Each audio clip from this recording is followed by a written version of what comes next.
Welcome to the inaugural episode of Roosters Barbecue Kitchen.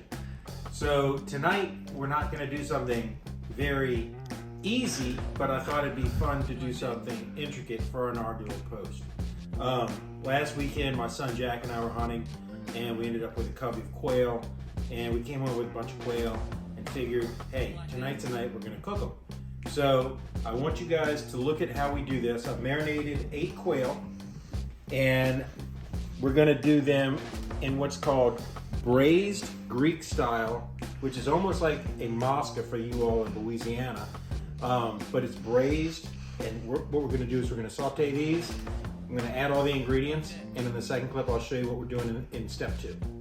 So for the marinade of these quail, I used 1 cup of vegetable oil, I used 1 cup of A1, I used a half of a cup of soy sauce, I used 3 crushed garlic cloves, I also used black pepper, salt, a little dash of Tabasco, and I blended that all up, and then I marinated these quail for about 8 hours.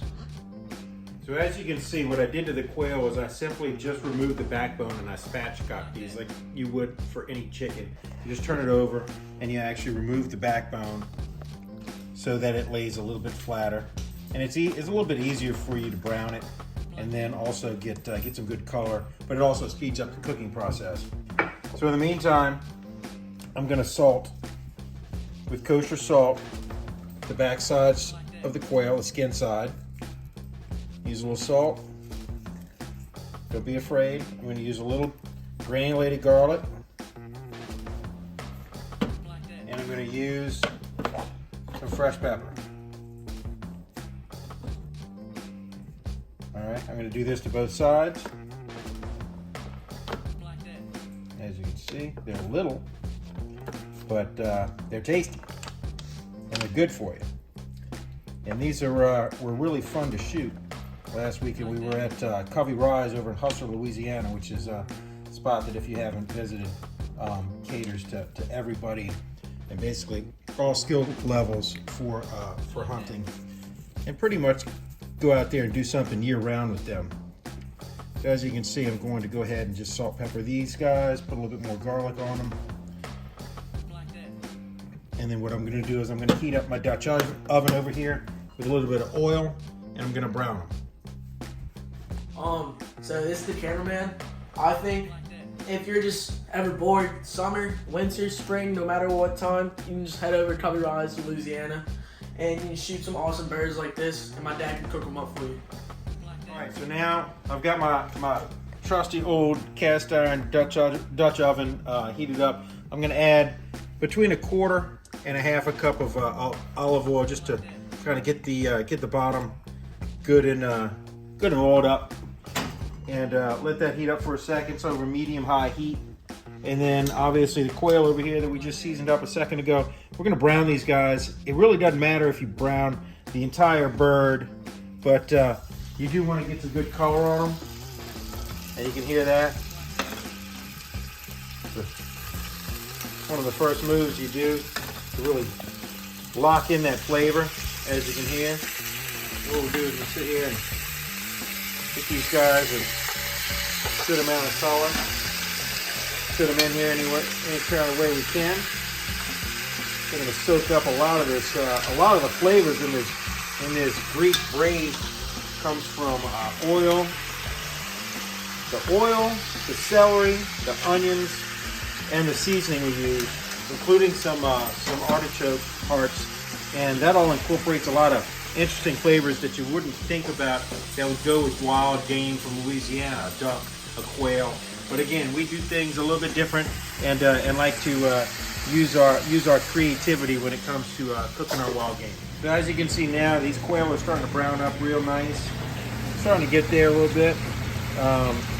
Big cast iron, so you just want a little color on these.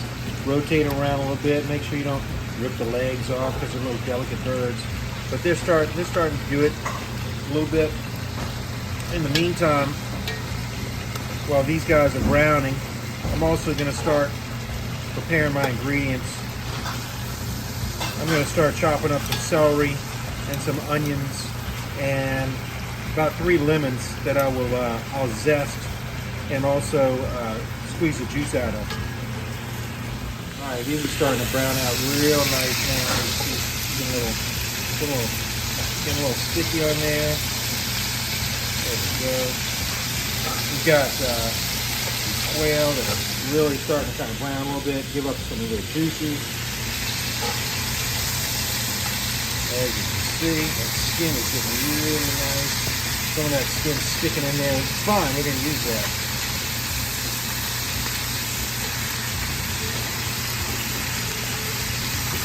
Then what we're going to do is we're going to take these out and we're going to let them rest.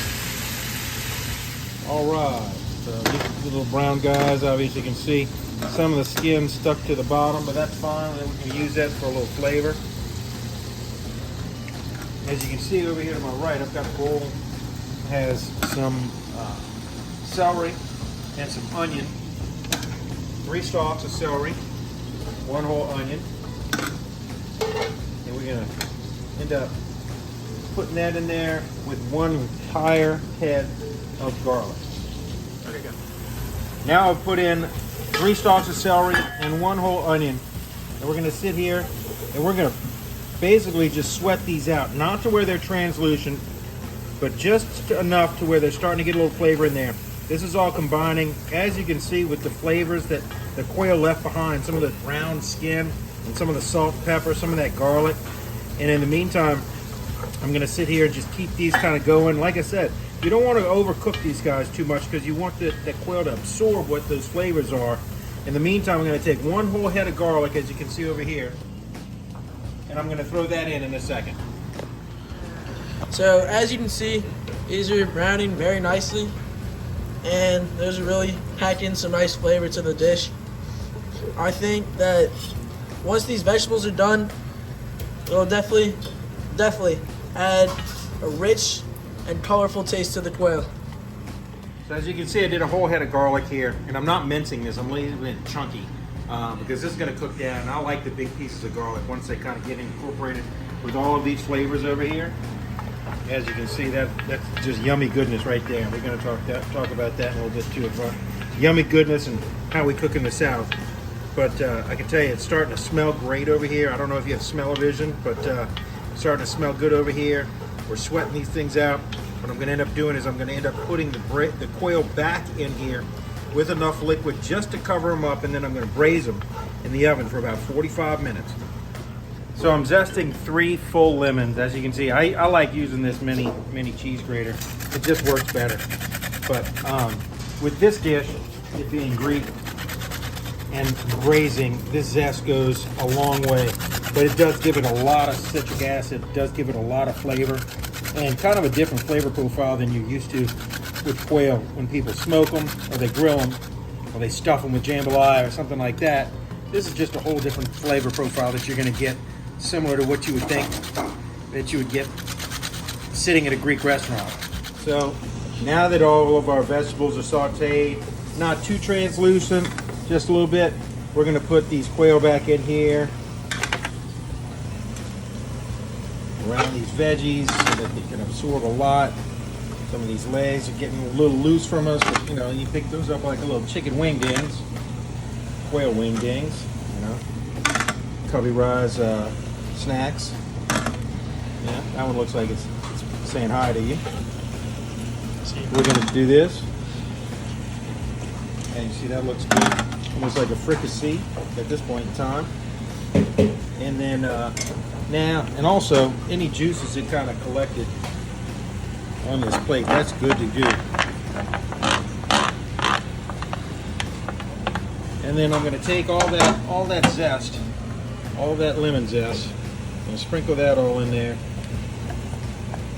That's a lot of good zest, a lot of good zesty flavor. Again, if you had smell-o-vision, you'd know right now that your taste buds are starting to water because you can smell them. Take some of this lemon juice, put that in there about half, and then I'm going to take the pot over here,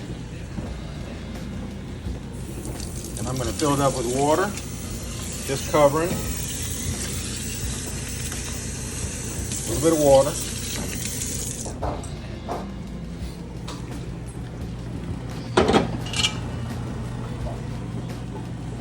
And we're going to take a little white wine. Take a little white wine over here. And we're going to start sauteing this. I would tell you, it's a good bottle of white wine, Chateau Saint Jean. I would tell you that always cook with something that you don't mind drinking. And during this process, while these quail are simmering in the Dutch oven, about a cup or so.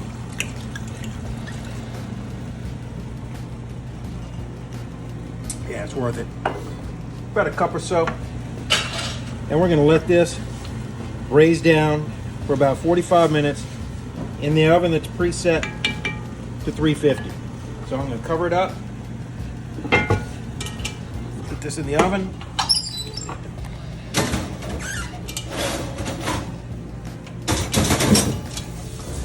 And we'll see you guys in about 30 minutes. Okay, so we're about halfway through on these quail. As you can see, they're cooking down real nice. That lemon zest is really incorporating. I put the rest of the lemon juice in there. I'm also going to put about 2 tablespoons of dried oregano on top, which is obviously a huge Greek seasoning when it comes to braising things.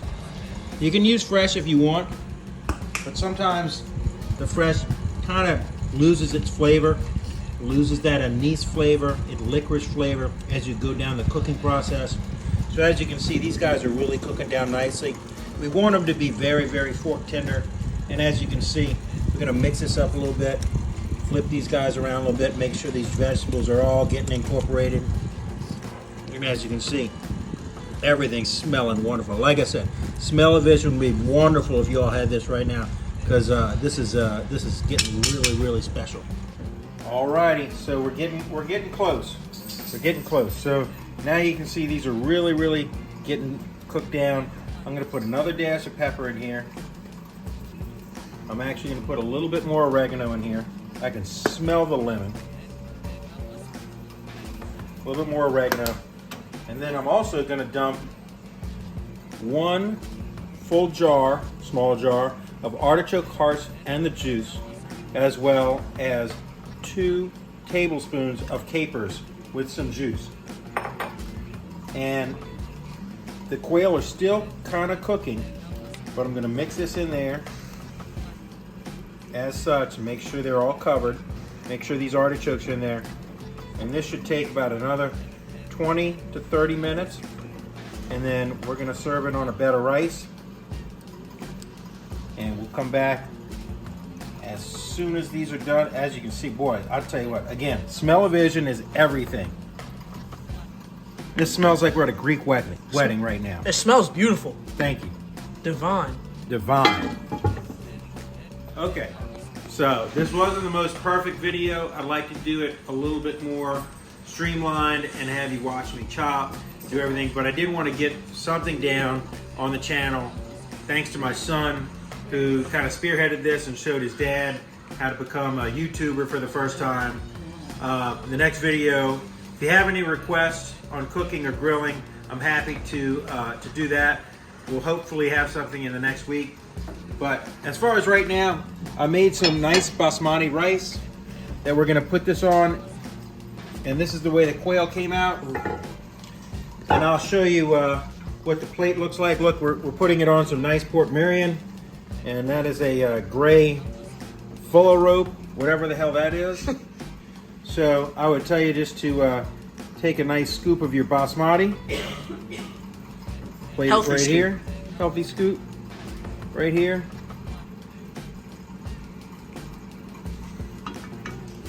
And then what we're going to do also is get these quails kind of loaded up. So you could probably check and see, but these look like they're pretty tender, pretty well done.